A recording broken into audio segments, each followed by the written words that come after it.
दोस्तों, हमारी इंडस्ट्री में बड़े-बड़े दिग्गज म्यूज़िक कंपोज़र आए हैं। किसी एक का नाम क्या लिया जा सकता है, क्योंकि इस सब में हमें कई लोग नज़र आते हैं जिन्होंने हमारी इंडस्ट्री में बहुत अच्छा काम किया। लेकिन जब आर डी बर्मन की बात आती है तो इनका जो नाम लिया जाता है वो एक तरह से एक रिवॉल्यूशनरी म्यूज़िक कंपोज़र की हैसियत से लिया जाता है, क्योंकि इनके जो काम करने का ढंग था ये दूसरों से बड़ा ही मुख्तलिफ था। संगीत में इन्होंने तरह-तरह के तजुर्बात किए और जिस तरह से आम तौर से ये होता है कि किसी भी संगीतकार के गीत को सुनने के बाद हम ये अंदाज़ा लगा सकते हैं कि इस गाने का कंपोज़र कौन है, इसके म्यूज़िक डायरेक्टर कौन है। लेकिन आर डी बर्मन के साथ भी ऐसा था कि उन्होंने एक फ्यूज़न म्यूज़िक को जो एक फ़रोग़ दिया, जिस तरह से फ्यूज़न म्यूज़िक में उन्होंने तजुर्बात किए, तो उसके बाद से उनके गीतों को भी सुनकर ये लग जाता था कि भई ये धुन तो आर डी बर्मन की ही हो सकती है। क्योंकि ये वो दौर था कि जिस दौर में लोग किसी भी तरह का तजुर्बा करने से बड़ा खौफ खाते थे। यही हाल था दूसरे डायरेक्टरों का भी, लेकिन उस खेप में, उस सफ़ में आर डी बर्मन ने हमेशा खुद को अलग साबित करने की कोशिश किया। लेकिन जहाँ पे उन्होंने फ्यूज़न म्यूज़िक पे बहुत सारे तजर्बे किए, वेस्टर्न गीतों से इंस्पायर होकर यहाँ पे बहुत सारे वेस्टर्न गीतों की इंस्पायर्ड कॉपी वो उन्होंने अपने गानों में उसका इस्तेमाल किया। वहीं पे उनका जो अपना एक रंग था, उनकी अपनी जो एक पसंद थी, आज मैं इसी बारे में बात करने जा रहा हूँ। ये वीडियो बहुत ही अनटच है और मुझे एक बहुत ही ऑथेंटिक ज़रिया से खबर मिली, तो मैंने सोचा कि क्यों ना मैं आप लोगों के सामने इस बात को शेयर करूँ। आइए बढ़ते हैं वीडियो की तरफ। तो देखते रहिए हमारा ये चैनल सिनेमाया और अपनी मोहब्बतों से हमें नवाजते रहिए, ताकि मुझे हौसला मिले और मैं इसी तरह से ढूंढ कर कोई ना कोई अछूती कहानी लेकर आपके सामने आऊँ। आइए देखते हैं आज का वीडियो।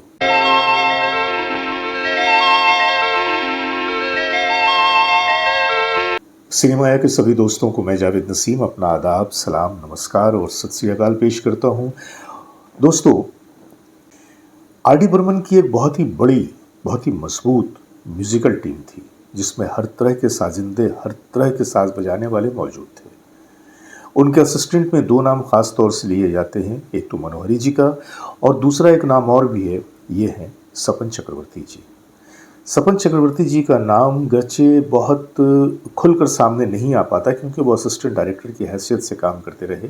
लेकिन हर म्यूज़िक डायरेक्टर के साथ जो उनके असिस्टेंट होते हैं, उनका भी जो मेन म्यूज़िक डायरेक्टर होते हैं, उनके काम में बहुत बड़ा एक योगदान होता है। सपन जी ने एक मौके पे कलकत्ते में एक जर्नलिस्ट के सामने ये बात बताई थी, जो मैं आज आपके सामने शेयर करने वाला हूँ।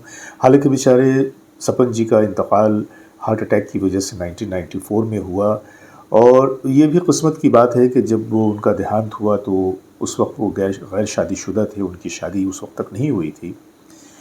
आर डी बर्मन के साथ उनका एक अच्छा खासा साथ रहा, और आर डी बर्मन के चूँकि दोनों ही बंगाली थे, तो उनके साथ उनका जो एक टच था वो बहुत ही घरेलू टाइप का था और बड़े खुशगवार इनके रिश्ते थे, सिर्फ ये प्रोफेशनल रिश्ता नहीं था।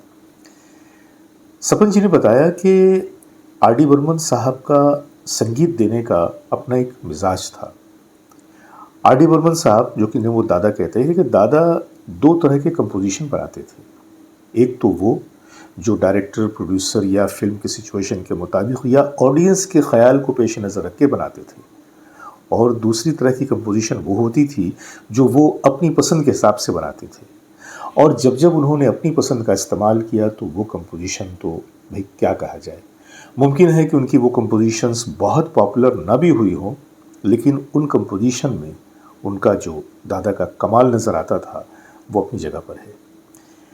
बातचीत के दौरान सपन जी ने बताया था कि दादा ने एक बार ऐसा हुआ कि 1978 में एक फिल्म आई थी देवता। देवता में संजीव कुमार, शबाना आज़मी, बेंजामिन गिलानी वगैरह थे।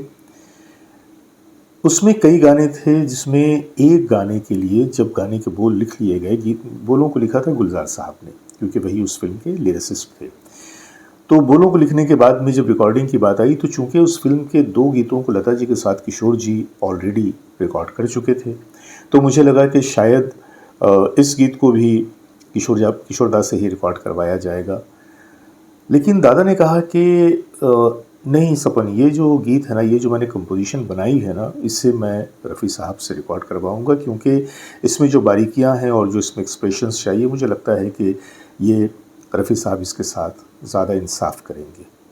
जब एक क़ज़ा से गुज़रो तो एक और। अब मज़े की बात ये भी थी कि हमारे जितने भी बड़े-बड़े म्यूज़िक डायरेक्टर गुज़रे हैं, सबका अपना एक तरीक़ा रहा कि कभी भी किसी ने काम के साथ कंप्रोमाइज़ नहीं किया। तो वही हाल आर.डी साहब का भी था। तो मैंने उसको कहा उनसे कि दादा 2 गीत तो ऑलरेडी हम लोग किशोरदा से तो रिकॉर्ड करवा चुके हैं लता जी के साथ, तो ना हो तो आप इसको भी कीजिए। लेकिन दादा ने फिर वही बात कही कि ना, ये जो कंपोज़िशन है ये थोड़ा डिफरेंट है। 1977 में भी दादा ने एक ऐसी ही कंपोज़िशन बनाई थी। इस टाइप के ही पैटर्न की कंपोज़िशन थी, और मज़े की बात ये कि उस कंपोज़िशन को भी उन्होंने रफ़ी साहब से ही रिकॉर्ड करवाया था। हालाँकि फ़िल्म के दूसरे गानों के मुकाबले में ये दोनों गाने बहुत पॉपुलर नहीं हुए, लेकिन दादा ने उसमें भी रफ़ी साहब को भी गवाया था और इसमें भी रफ़ी साहब को गवाया था। 1977 में जो फ़िल्म उन्होंने की थी वो थी फ़िल्म मुक्ति। मुक्ति का एक गीत था, प्यार है एक निशान कदमों का। प्यार है एक निशान कदमों का। और वाक़ई मैं आपको बताऊं कि मुक्ति फ़िल्म के इस गीत में रफ़ी साहब ने जिस तरह से इस गीत को अदा किया है, मैं दावे के साथ कह सकता हूं कि ये सिर्फ़ और सिर्फ़ रफ़ी साहब का ही हिस्सा है। मुझे लग रहा था कि वो गीत और ये गीत, ये दोनों की जो पैटर्न है, उनमें काफ़ी आपस में एक मेल सा है। और ये बात महसूस करते हुए मैंने कहा कि दादा ये जो आपने लास्ट ईयर मुक्ति का जो किया था वो और ये दोनों कहीं न कहीं कुछ मिलता सा लग रहा है। तो दादा ने कहा कि हाँ, ये मेरा ख़ास पैटर्न है, बल्कि मैं तुम्हें एक धुन और सुनाता हूँ। फिर उन्होंने एक और कंपोज़िशन सुनाई जिसे बाद में एक और आने वाली फ़िल्म 1981 की कुदरत, उसमें यूज़ किया गया था। कुदरत के उस गीत की रिकॉर्डिंग हम लोगों ने 1980 के जनवरी-फरवरी में कर ली थी, और उसका भी जो पैटर्न था ये वही था कि जो पिछले 2 गीतों का था, और ये दादा का ख़ास पैटर्न था, ख़ास अंदाज़ था। कुदरत फ़िल्म के गीत की रिकॉर्डिंग के वक्त में एक ऐसा वाक़या हुआ था कि जिसके बाद मेरी निगाह में रफ़ी साहब सिर्फ़ एक फ़नकार नहीं, बल्कि एक भगवान की तरह से हो गए थे। ये बात मैं फिर कभी आपको बताऊँगा। तो बहरहाल ये वो नग़्मे हैं जो मैं आपके सामने उन तीनों गानों की छोटी-छोटी झलक पेश कर रहा हूँ। मरने की घड़ी मिलती है अगर जीने की सजा, रोक लेती है राह में यादें, सुख की हर एक माला कुदरत। जिससे आप ये समझ पाएंगे कि गर्चे राहुल देव बर्मन साहब ने जो एक तरह से शुरुआत की थी तो रफ़ी साहब के साथ की थी, और रफ़ी साहब का बड़ा योगदान रहा उन्हें बहुत ऊपर ले जाने में, और रफ़ी साहब को लेकर उन्होंने बड़े खूबसूरत नग़्मे बनाए, बहुत कामयाब नग़्मे बनाए। किसी एक का क्या मैं ज़िक्र करूं, हालांकि अगर पहले गीत की बात करूं तो वो तो आप लोगों को मालूम है, इलाही तो सुन ले हमारी दुआ, और वहाँ से लेकर आखिरी गाना जो रफ़ी साहब को नेशनल अवार्ड दिया गया वो भी आर.डी. बर्मन का ही गाना था, क्या हुआ तेरा वादा। रफ़ी साहब के साथ आर.डी. का जो साथ रहा बड़ा ही तवील साथ रहा, बड़ा ही कामयाब साथ रहा। एक जो बीच में चीज़ें सामने आई कि जब आर.डी. साहब ने रफ़ी साहब के मुताल्लिक़ कुछ नाज़ेबा से जुमले इस्तेमाल किए थे, जिसके बारे में सपन जी ने बताया कि वो कुछ सिचुएशंस उस वक्त एक ऐसी हो गई थी कि जब आर.डी. बर्मन साहब जो हैं वो यूँ समझ लीजिए कि अपनी ज़बान के बजाय किसी और की ज़बान बोलते थे।